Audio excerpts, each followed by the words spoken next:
Hey everyone, I'm Nate. I'm Abby. We're the RC Sailors, and today we're going to take a look at a drone that looks an awful lot like a Parrot Bebop, but it comes in at about $100. We'll have a link in the description box below if you want to check it out. But for now, let's take a look and see what comes in the box. And just like cooking shows, we have our completed drone right there out of the box. Okay. The wind is getting to me. Oh, it's really so windy. Super windy. Okay, let's see what we got here. This really does look, in my opinion, a lot like a Parrot Bebop drone, but this is a UDRC, the Navigator. I don't own a Parrot drone. A lot of you guys, and I mean probably thousands of you. We've had a Parrot drone on the channel. Yeah, Parrot, but not the Bebop.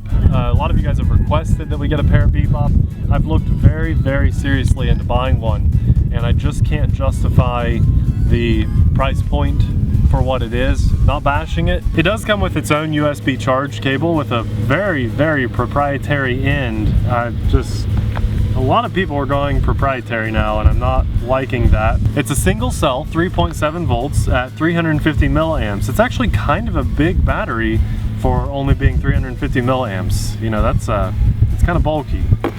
Hopefully our flight time is pretty long, but I don't know that it will be.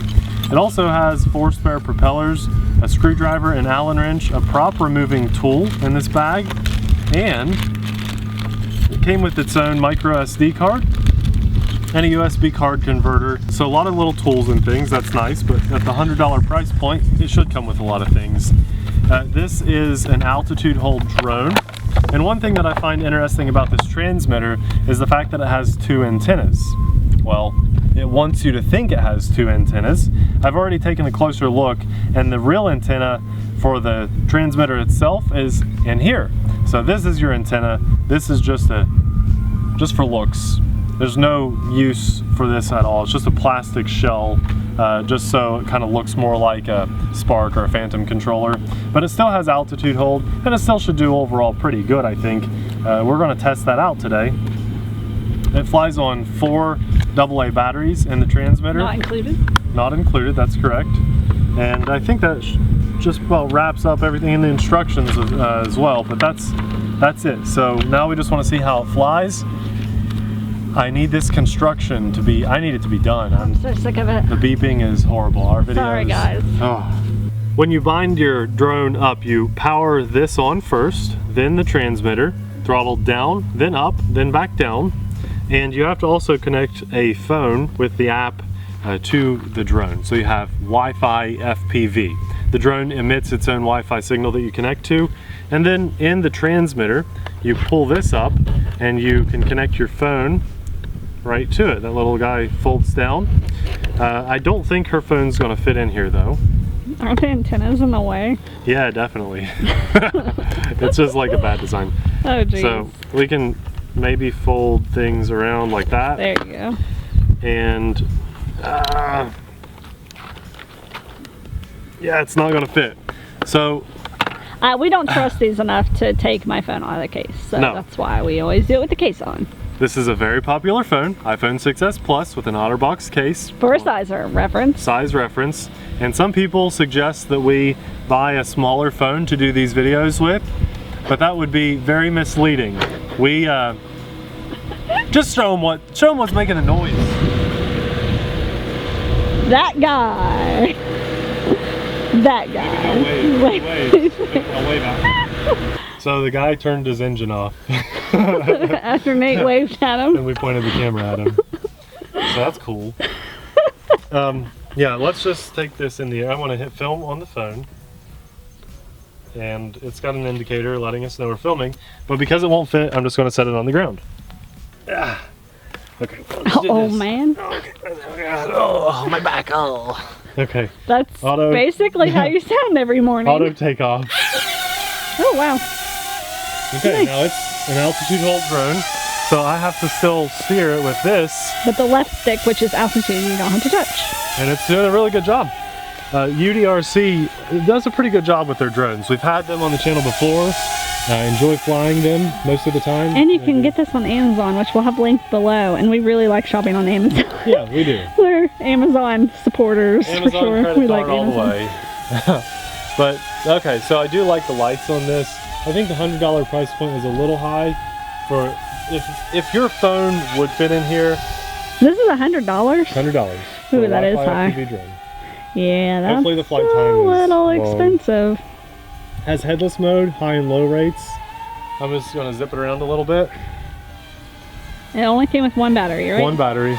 Oh, whoa, Nelly. Little lag because it's operating on the 2.4 gigahertz Wi-Fi. There's a bit of interference, so even in the controls of the drone, you have a bit of delay. So that's not good when trying to fly and you have a 1 second or so delay. Now, a lot of people have been really trying to push me towards buying a smaller phone. So when we do our reviews on our YouTube channel here, we can use the smaller phone and show it being mounted on the transmitter. But to you, I say, you buy two phones. Well, there it locked in place for a second. Yeah, not that. I mean, I can find a cheap phone that would work for 30 bucks used on eBay or something, but I'm not going to do that because I personally, just like millions of other people around the world, like having a bigger phone. So why would I make it look like I'm okay with it not holding my bigger phone when really it upsets me that it doesn't hold my larger phone? That's like lying to you guys, and we're not about that. No, not at all. So when we say, oh my gosh, my phone doesn't fit in here, why can't they just make a phone holder that'll hold my bigger phone? That's not complaining for the sake of complaining. That's saying, hey, drone manufacturer, do something about this, because at least 50% of people probably have bigger phones. Right. To those of you that have smaller phones, that's great. Or they don't even have a smartphone and they have an iPad or something like that, a tablet, and they need it even bigger than what ours are. They have to start making it universal for all phone sizes. I agree. Plain and simple. And a chip clip mount would do that. The chip clip mount is the cheap, simple solution that holds all phone sizes, even a lot of tablets.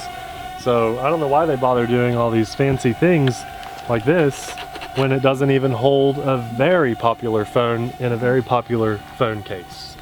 Let's try a high and low rate button. It's on the bottom of the transmitter. Oh, that's weird. See, we've got it hidden down here. There's 3 beeps, so should have a little bit faster zipping around now. We do. Whoa, no. So fast that the altitude hold could not keep up with it. And because... Sorry about that, that was bad filming on my part. Because it was, it's 2.4 gigahertz Wi-Fi for the FPV, I have a lag in my controls. So if I'm not flying it around nice and slow like this, and if I'm trying to actually zip it around, then there's a bit of lag in its latency in the controls of the drone. So that's not a good thing. Not for a $100 drone. You shouldn't have anything like that. I'm going to lower the rates. Now we're down to rate 1, so this should be the nice, smooth, slow flying. Now I'm not giving it full forward, but it should look pretty good on the footage. Definitely not an agility flyer. Not at all, not even close. This is an okay drone. This is one that I would classify as, like, if you got it as a gift, just enjoy it and don't complain. Where'd you go? But I'm not sure that I would recommend anyone to buy this because it has a few too many problems. Just has a few too many problems. I'm going to hit stop filming to make sure that this saves before the battery gets low.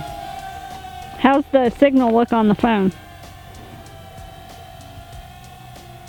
Let me just hold it up here. Pretty good. I suppose one of the main reasons you'd want to buy this drone is because it's FPV, Wi-Fi FPV. And I think it's auto landing here soon. It kind of jumped for a second. No, okay, we're good. It's a little laggy, which is to be expected. I'm in rate 2 now to help fight the breezes. I'll film again here. Maybe if it'll let me. It's not letting me.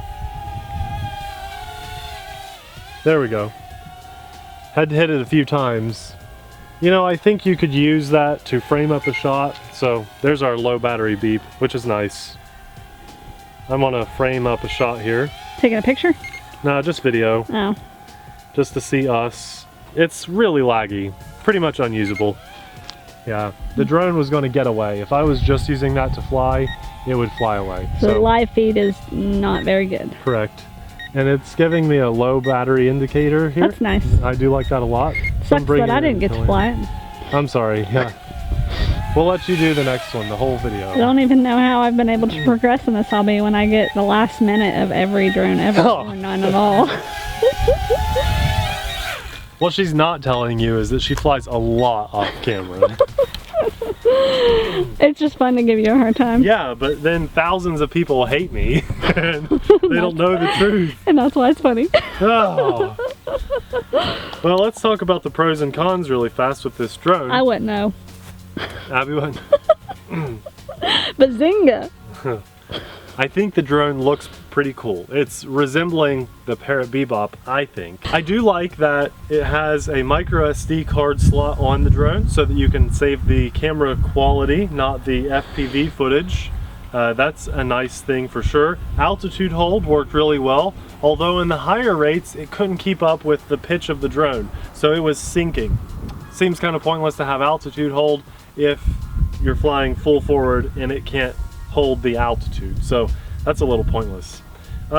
It is pretty cool that all of this folds down into the transmitter and then the antennas kind of fold down too. I mean, I like that a lot, although Overkill. I would rather just have one antenna on there because the other one is just completely useless. They're trying to make this look a lot like something that it's not. I don't think it's really worth $100. If it goes on sale for $60 or so, you should probably pick one up. But if it's still up there at $90 or more, you should definitely pass on it. Save your money to apply to something else that we review on our channel that we give 2 thumbs up on, because we do cover those things a lot.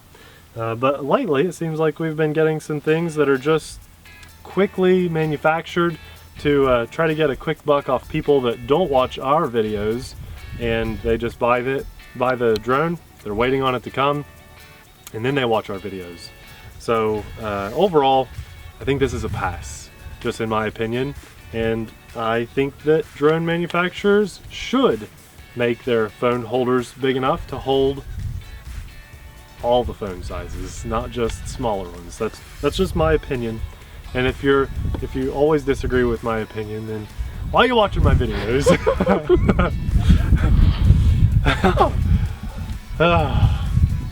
I'm happy the construction guys have stopped today at the end of our video. It's been a rough day of filming. It's been a rough day. We've fighting rain and anyway, and real wind, world gas planes, and construction. Oh, it's been rough. It's been rough, and the wind has been really rough. I said that. Oh, so I didn't hear you. Sorry. And I've been rough on you. Yeah.